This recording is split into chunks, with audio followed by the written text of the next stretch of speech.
Hello and good morning, Hawks. I'm Asher, and today we have a sweet episode of HVTV. But before we begin, please rise and remove all hats for the Pledge of Allegiance. Ready? Pledge. I pledge allegiance to the flag of the United States of America and to the republic for which it stands, one nation, under God, indivisible, with liberty and justice for all. Please be seated. We're pretty sure Melvin and Kyle have some Twix up their sleeves with this sweet feature, Fruit Roll It Crew.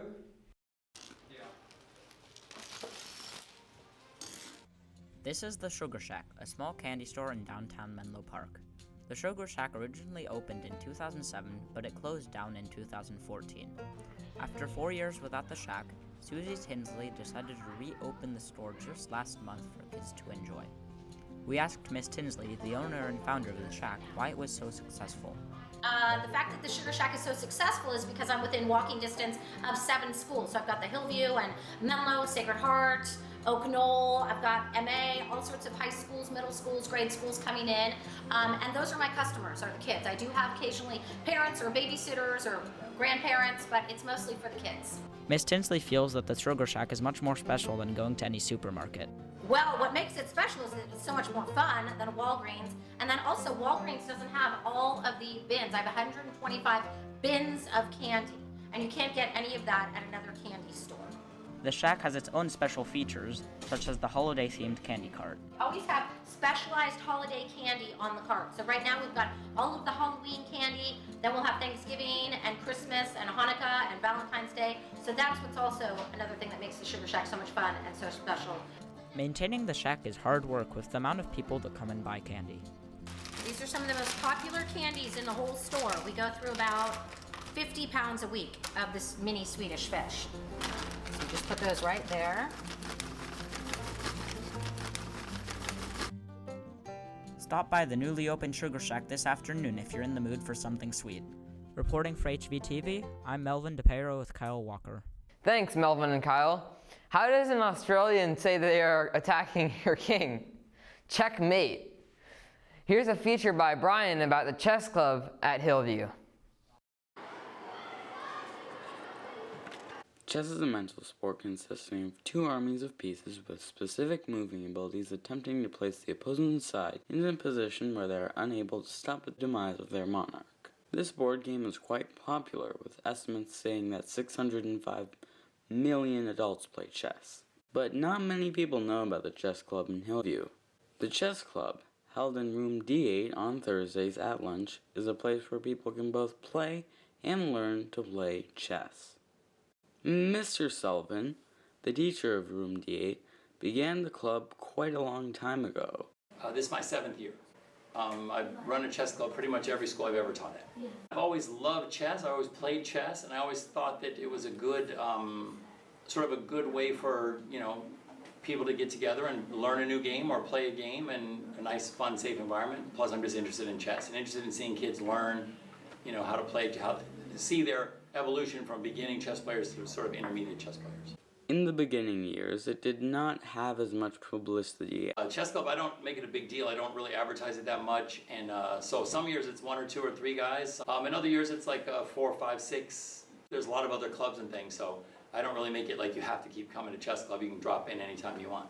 Luckily, this year it has finally gotten on its feet. Well, this year we have a couple of players who are super keen, very, very good young chess players, very good chess players in general. And they've sort of brought some enthusiasm and brought some other people. And they're actually, I always like to have the students sort of lead the club if possible. And this year they're doing that. So it's a lot of student leadership and student energy. I think chess is a really good game to learn. I think it teaches you about strategy, and it's a fun game with a lot of social interaction and things like that. And the way to learn how to win and how to lose with some grace.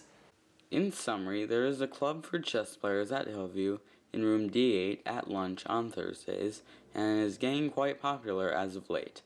Signing off, I'm Brian Hoyle, reporting for HVTV. Thanks, Brian, for that informative feature. I shake it off, Oh. Taylor Swift would be a great math teacher, don't you think? Here's a Hawk Squawk by Sarah and Mina about celebrity teachers.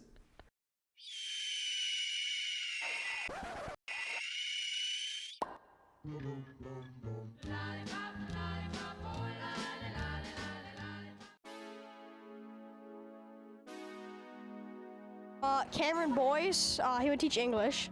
It would be Taisuke, and he would teach me dance because, dance, Taisuke. Whew, see, that's pretty good. Emma Chamberlain because she's really funny. Barack Obama teaching politics. I would be Bella Delphine, and she'd teach me French. I would do the Dolan twins because they're really hot. I'd do Johnny. I pick Ryan Reynolds because I love him, and also hashtag Deadpool for life. James Charles, he would teach social studies. Brad Pitt, science. Oh yeah. SpongeBob. That's not a celebrity. James Charles was my English teacher. James Charles in art, because James Charles. Ariana Grande, because she's a really good singer. David Dobrik. Shane Dawson, that would be fun.